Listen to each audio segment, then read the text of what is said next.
Conozca el relato histórico profético de la Iglesia Adventista Movimiento Reforma que se registró a lo largo del tiempo en el seno de la Iglesia moderna. Guerras mundiales, la madre de todas las rameras de la tierra, tiranos que derraman sangre inocente debajo del sol, divisiones, revueltas, mentiras y verdades que aún hoy sacuden la memoria de sus miembros, explicados por el pastor Raúl Escobar Durán, una interpretación histórica de los actos humanos en la tierra, relatados en exclusiva para Prensa América Internacional.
Queridos amigos y hermanos de la verdad, tengo atrás mío un mapa profético, histórico, que nos puede ayudar mucho, porque la palabra de Dios nos habla en comparación con el pueblo de Dios a la iglesia pura.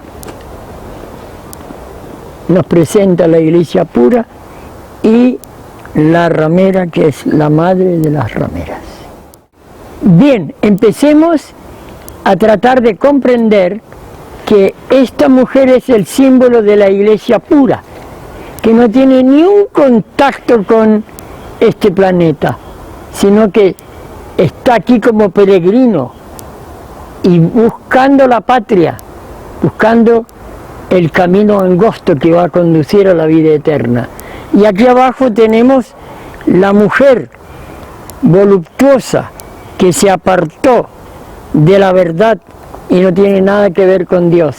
Y aquí tenemos un pueblo que a través de un sendero que es ilustrado como un camino angosto, y se ve aquí en este cuadro que iban en vehículo con toda clase de maletas y equipaje, querían llevárselo, no sabían a dónde, y el camino se hizo angosto y no se pudo seguir caminando con todo el equipaje.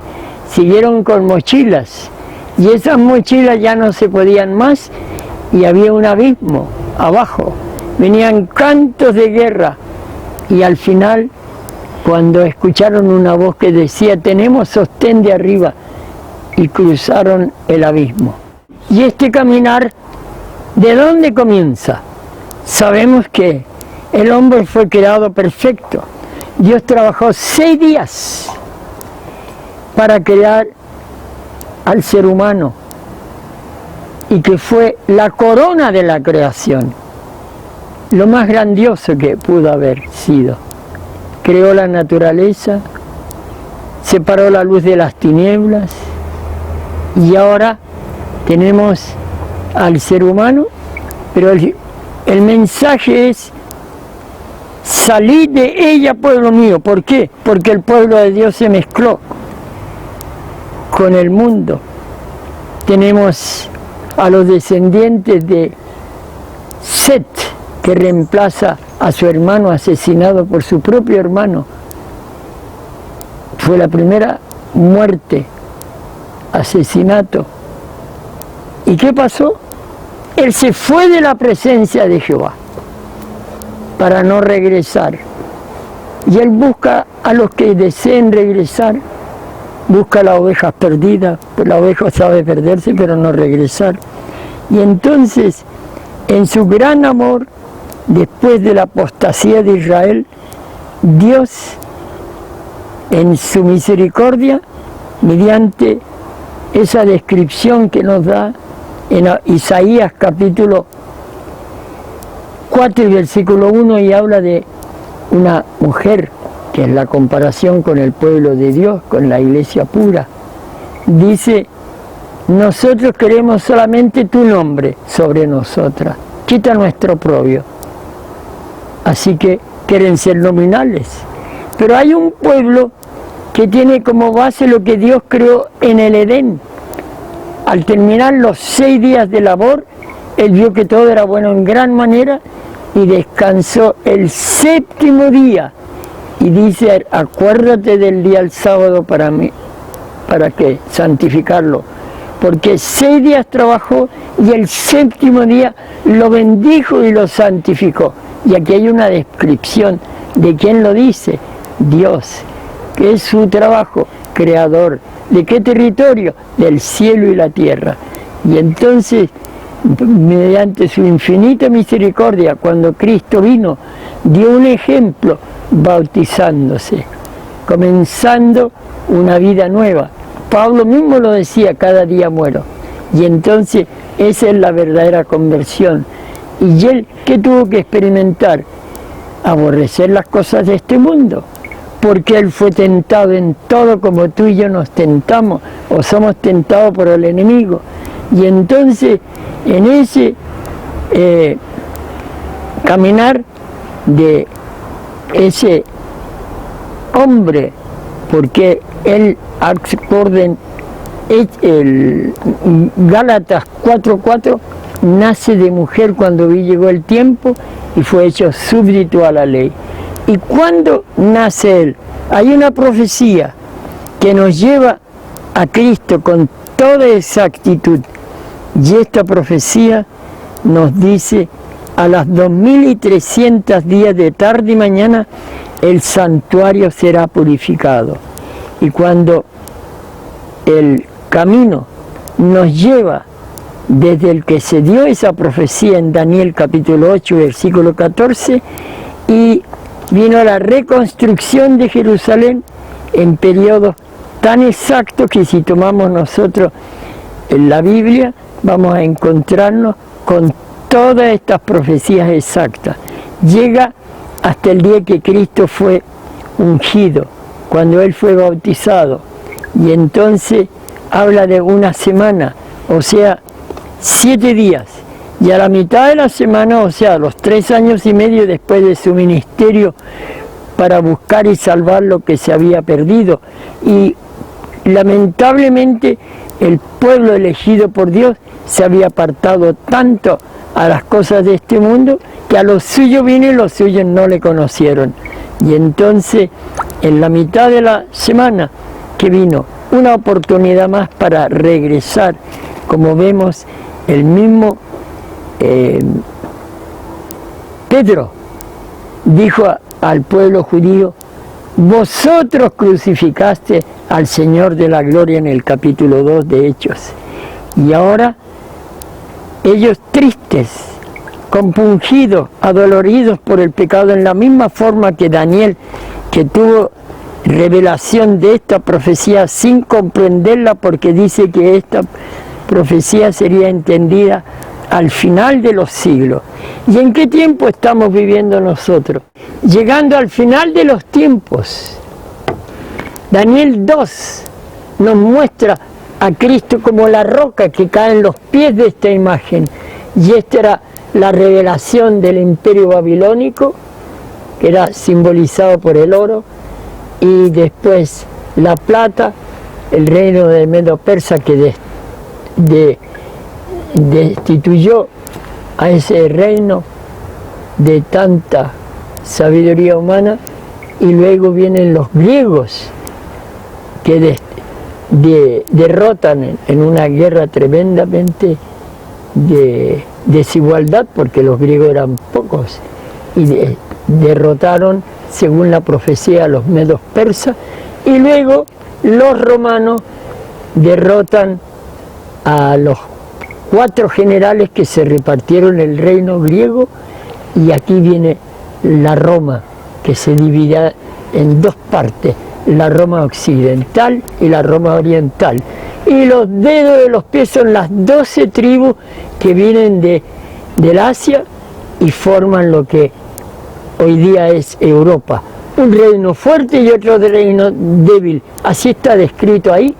Así que esta profecía nos muestra cómo Europa nunca va a recuperar su estatus que tuvo una vez con tanta fuerza. Pero esto está también dentro de otras profecías. Aquí se nos muestra una bestia horrible que tiene 10 cuernos, 3 caen. La forma con la historia nos muestra cómo se cambió la historia. Pero ahora, cuando este reino se debilita, en el capítulo 13 de Apocalipsis se nos da una descripción que surge otra bestia que es semejante a un cordero, pero habla como dragón. Es la representación de los reformadores que, al ser perseguidos en la Inquisición, ellos escapan hacia Norteamérica y establecen una nación sin rey. Y entonces aquí tenemos a los Estados Unidos, que hará va a elaborar la imagen de la primera bestia, y esta le dará su poder, porque dice que tuvo como una herida de muerte. El general francés Napoleón, el general Berthier, que estaba a las órdenes de Napoleón, tomó cautivo al Papa y lo llevó prisionero al castillo de verano que estaba me parece que era Béziers, hay que buscarlo, y en la profecía y en la historia, y nos da exactamente estas fechas. Y ahora aquí, ¿qué vemos? Vemos que esta profecía avanza y dice, cuando Daniel ora para que el Señor le revele los misterios, ¿y qué acontece? Que la profecía nos muestra que a las 2310 de tarde y mañana él será este suceso que nos marca el cumplimiento del primer mensaje angélico que un pastor bautista descubre al leer desde Génesis en adelante hasta que para en Daniel 8:14 y comienza a estudiar las profecías, y aquí en lo profético simboliza un año, un día por un año, y entonces vemos el primer mensaje angélico es: temed a Dios y darle honra, porque la hora de su juicio ha llegado. Y aquí tenemos que las iglesias al inicio lo recibieron con mucho gozo, pero luego, cuando llamaba a una entrega completa a Dios, entonces excluyeron de la iglesia. Ahí tenemos Elena Armón, sus padres fueron excluidos cuando eran metodistas, y aquí viene el segundo mensaje angélico: ha caído Babilonia. Y luego, cuando llega el año 1844, después los acontecimientos del día oscuro, de la caída de las estrellas, que todo sucede después del terremoto de Lisboa, y entonces había pasado que las profecías concernientes a Cristo como Salvador, y la iglesia pasa por 7 periodos de tiempo, y llegamos a este año donde vemos que hay una puerta que se cierra y una puerta que se abre. Por primera vez lo encontramos en Isaías 22:22, y luego tenemos una cita más que lo corrobora en Apocalipsis 3:7, y entonces ahora se abre una puerta y la otra se cierra. Aquí tenemos la puerta que se abre, leemos en el capítulo 7 y versículos 10 y 11, la hora del juicio. ¿Qué hace Cristo? Defiende a aquellos que son acusados, como dice en Zacarías 1, y quiere decir 3:1, en el cual Satanás acusa a cada uno de los que están siendo investigados, pero Cristo pone al Padre, mi sangre, Padre, mi sangre, y así que entonces unos son rechazados porque al llegar el momento de presentarse, porque ahora vivimos en el tiempo del juicio. Hay un libro muy importante que recomiendo a todos los que nos escuchan, El conflicto de los siglos. Ese libro trae un relato muy exacto de todos estos acontecimientos que están en este cuadro, y aquí vemos que en todos los tiempos Dios ha tenido un pueblo que, según Lucas 14:27, y bien claramente dice, alguno que no toma su cruz y me sigue no puede ser mi discípulo, porque muchos toman la cruz, pero quieren una cruz corta, acomodada a sus maneras, como dice Isaías 4:1, queremos nada más que tu nombre, pero nosotros queremos nuestro propio pan y nuestra propia vestidura, quiere decir la propia comida, la propia doctrina, y la doctrina de Dios está clara, está expresada en algo que el hombre debe ser juzgado por los 10 mandamientos, escritos por el dedo de Dios. Leamos en Deuteronomio capítulo 10, del 1 hasta el 5, y aquí tenemos que estos 10 mandamientos fueron puestos dentro del arca, y dentro del arca tenemos también el maná, que es la alimentación que Dios le dio al salir de Egipto, y los quiso probar en 2 cosas. Éxodo capítulo 16 y versículo 4, en la observancia de los 10 mandamientos, especialmente el que ellos tenían que cesar el trabajo el 7º día, y todos los días caía maná, pero el viernes caía doble comida. ¿Por qué?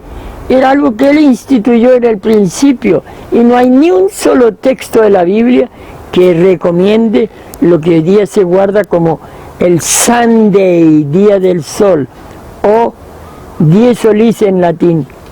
En inglés es Sunday, en alemán Sonntag, y aquí esto en contradicción de los 10 mandamientos, que son como un espejo, dice Santiago, el libro que nos ayudará a comprender que tenemos que mirar nuestra vida, cómo vamos.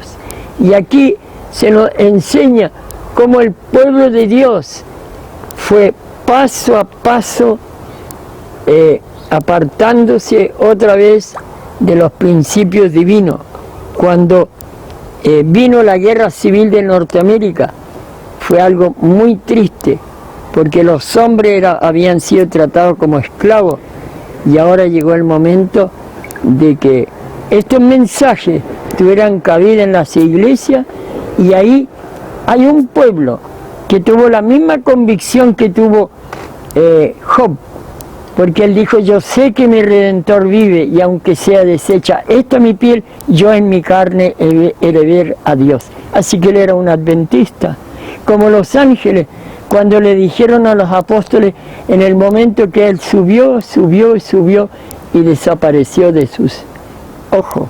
Y entonces vino el Espíritu Santo, a quien Jesús le encomendó que tenían que quedarse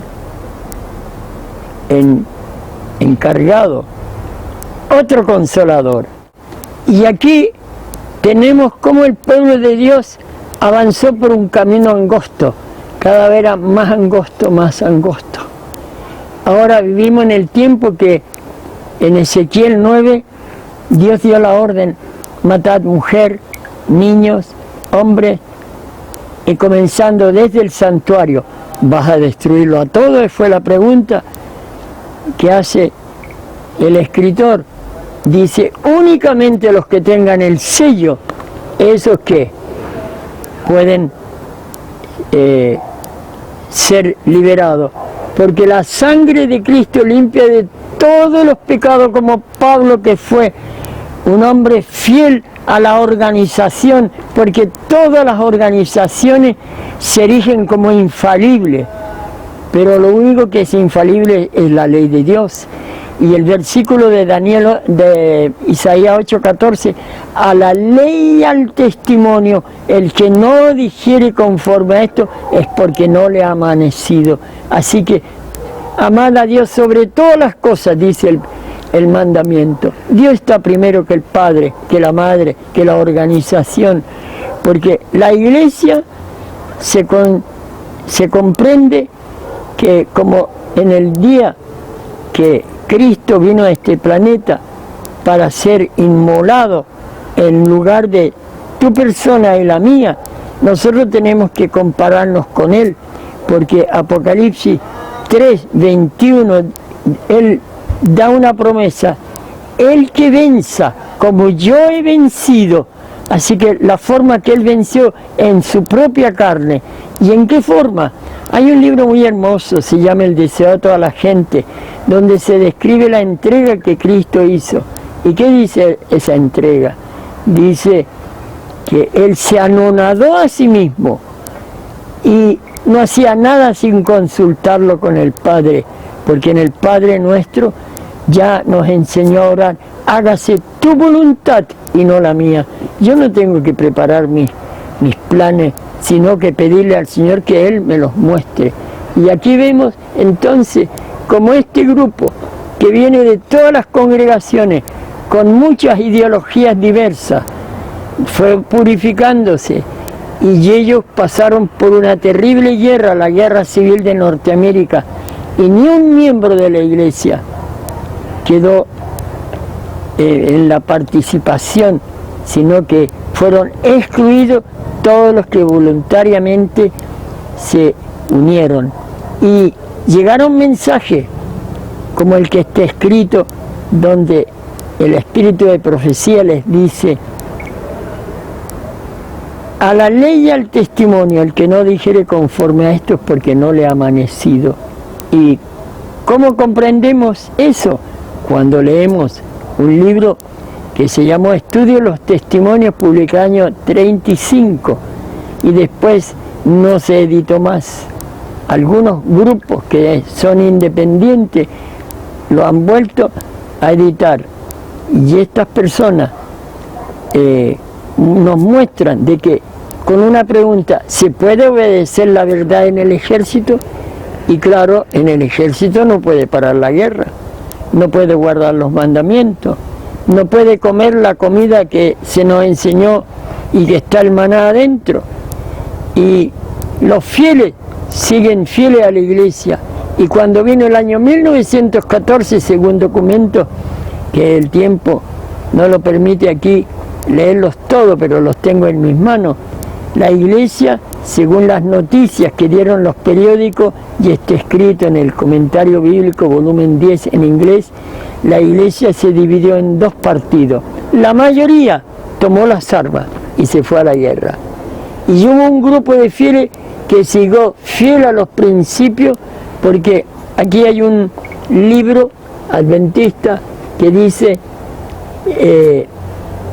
me fue mostrado que el pueblo de Dios no puede ocuparse en esta guerra, porque se opone a cada principio de su fe. En el ejército no se puede obedecer la verdad, pero si los requerimientos de los líderes de las naciones son tales que están en conflicto con la ley de Dios, la única pregunta es hacerse: ¿a quién tengo que obedecer? ¿A Dios o a los hombres? Entonces, en esta figura no podemos obedecer. Tenemos que ser respetuosos, no vamos a ser revoltosos en un país, no vamos a participar de esas proclamas para hacer cambios políticos, pero sí tomamos como base la ley de Dios, y como los jóvenes hebreos dijeron: no podemos obedecerte porque estaríamos contra el Dios Supremo.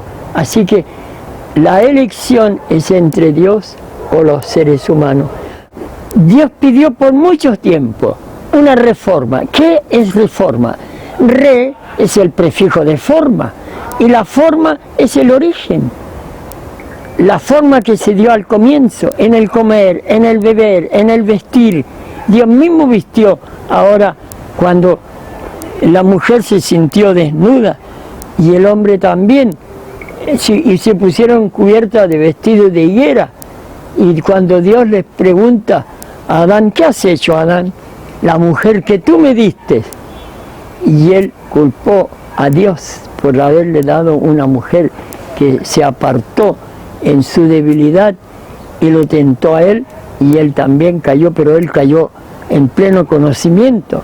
No fue que la mujer, al discutir con la serpiente no han hablado nunca, estaba hablando con el mismo Satanás, en vez de haberle preguntado a su esposo o haberle preguntado a Dios, con el cual tenían conversaciones.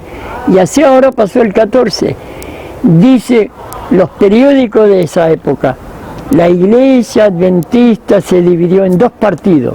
La mayoría tomó las armas y hubo un grupo de fieles que quedaron con la antigua fe. Y esa fue mi sorpresa cuando yo, al tener 18 años, escuché de personas que no eran de la fe adventista, que enseñaban que el comer carne no es necesario. ¿Y qué vemos en Levítico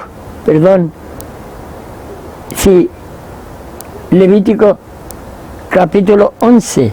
Ahí se nos describe claramente que el día de la expiación, que es capítulo 23, del 27 al 29, era un día de ayuno. El ayuno, dice una explicación en el libro Consejos del Régimen Alimenticio, es la abstinencia de todo alimento estimulante. Como el pastor Bate dejó el alcohol, después, un tiempo más adelante, dejó el tabaco, y luego el té, el café y la carne. Fue el único pastor vegetariano, aunque él no divulgó esta enseñanza, pero después vino luz poco a poco. Y teníamos que ver al alimento del Edén, porque las condiciones para la vida eterna bajo la gracia son las mismas del primer Edén. Por eso el Señor dice en Jeremías 16, y dice: paraos en los caminos y preguntad por la senda antigua cuál sea el buen camino, y andad por él. ¿Y cuál es el camino? Jesús es el camino, es la verdad, es la vida. No viene el Padre sino por mí. Y Jesús fue perfectamente sano, y Él llevó a las personas a la sanidad divina. ¿Cuál es la sanidad divina? ¿Qué es? Pondrán la mano sobre los enfermos y los curarán. Es seguir los principios edénicos. ¿Qué éxito tenemos cuando vienen personas a nuestras clínicas y le damos la dieta edénica? 4 días, solo fruta, desayuno, almuerzo, cena. 4 días, siguiente, desayuno, almuerzo, toda clase de vegetales con un poco de aceite de oliva, un poco de sal de mar, y luego tomar la linaza y la chía remojada, que es omega 3, y comer muchos vegetales y, en cosa natural, la fruta de la época. Eso es reforma pro salud. Vino una luz especial. Finalmente, tenemos que recordar que el año 1888, el mensaje Cristo, nuestra justicia, fue rechazado por la totalidad de los delegados.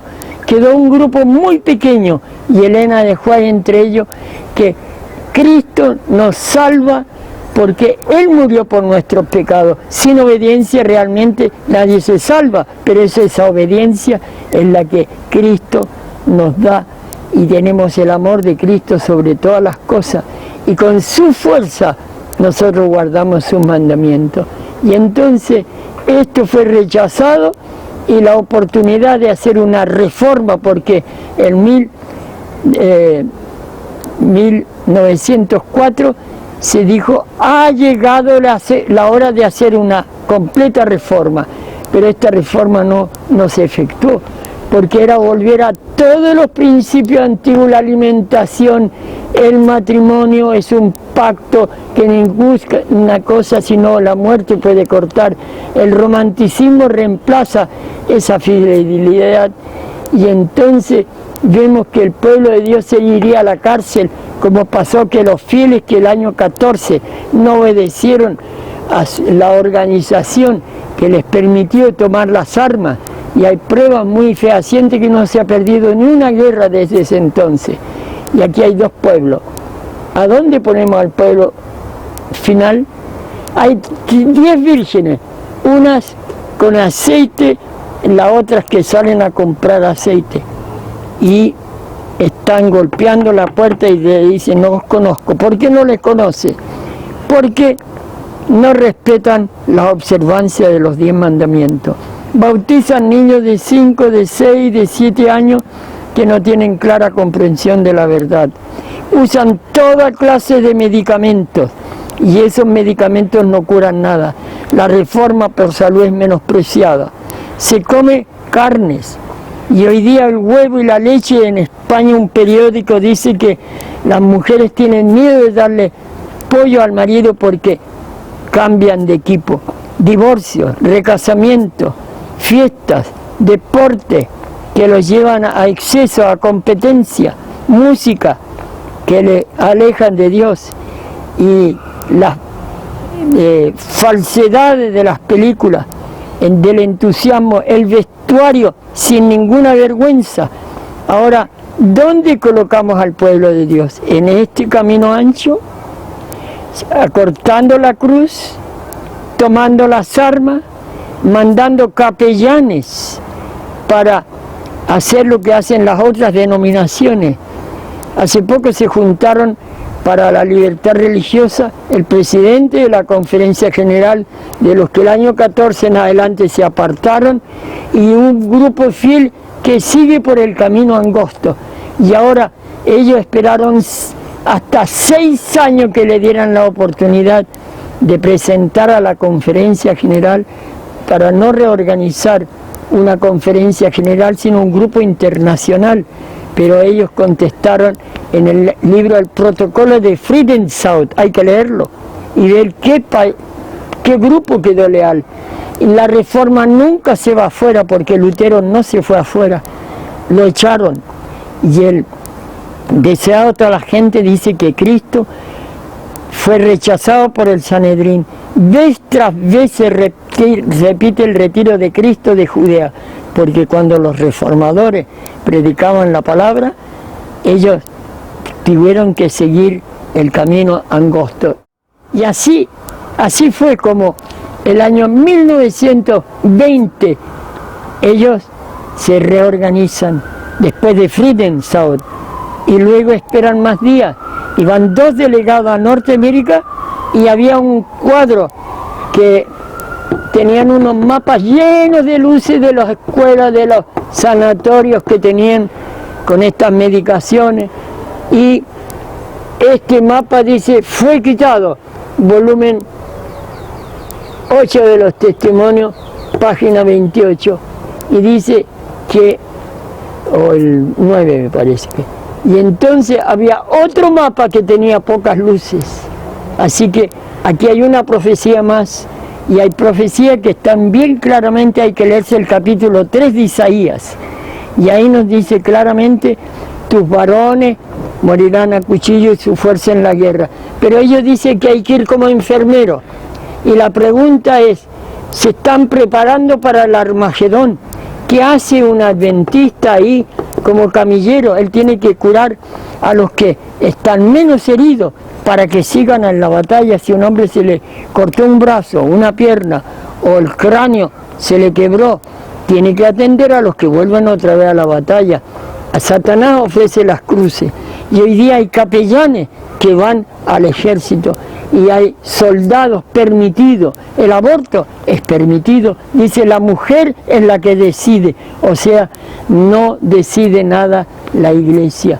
Así que este cuadro nos muestra ahora dónde ponemos a la iglesia remanente, aquí o acá. ¿Qué posición tomaríamos nosotros si desde el principio hubiéramos comprendido de que el camino es más angosto, más angosto, más angosto, y las profecías demuestran de que Dios tiene un pueblo pequeño, porque podemos juntar gente, permitiéndolo de todo, pero Dios tiene un pueblo que va por el camino angosto y prefiere ir a la cárcel.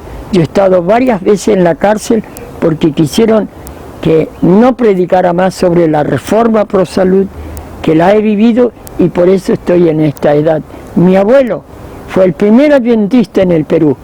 Cuando él regresó nació mi padre, y después de que yo nací a los pocos meses, mi padre escuchó el adventismo, se convierte y finalmente el año 34 escuchó este mensaje. Después de 2 años tengo los documentos que en ese tiempo se fortalecían de que Dios tiene una iglesia pequeña, resto es un remanente. Tomemos la cruz, sigamos adelante, busquemos la ciudad con fundamento, porque esa es la que nos encontrará con Jesús si lo imitamos en todo.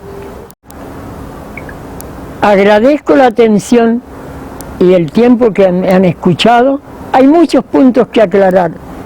Hago un llamado para que el ángel de Apocalipsis 18 no tiene más mensaje que es: salid de ella, pueblo mío, para que no participéis de sus plagas, y que unirse en el camino angosto hacia la Canaán celestial. Parad en los caminos y preguntad por las sendas antiguas, cuál sea el buen camino, y andad por él.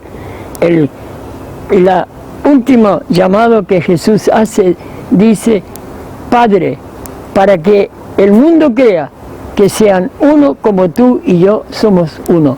Tenemos que unirnos en este camino, en el camino angosto, en mi deseo de oración, y estoy a disposición para contestar cualquier pregunta a la ley y al testimonio.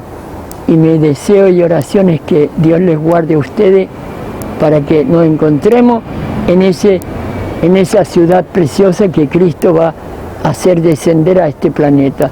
Te lo pido todo esto y doy gracias al Padre Celestial por esta oportunidad de disertar estos temas tan preciosos que son históricos. Y no hay error en este camino angosto que se nos ha dado para todo. Que Dios les guarde. Amén.